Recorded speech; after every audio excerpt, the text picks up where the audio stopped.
यो चाहिँ दाबरङ पुग्नु आँट्यो। यस्तो दामी गुसो भइरहेछ हजुर। त्यही त अघिसम्म घाम लाग्दैन, अहिले कहिले कुयो। यता चाहिँ चियाबारी रहेछ, तर मजाले फक्रेको रहेन रहेछ। यो चाहिँ फ्याक्ट्री होइन तलकै रातो चिया बगानको फ्याक्ट्री। यहाँ चाहिँ स्कुल रहेछ।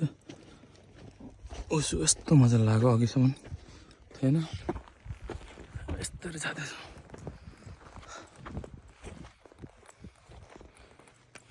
बुवा पछाडि अगाडि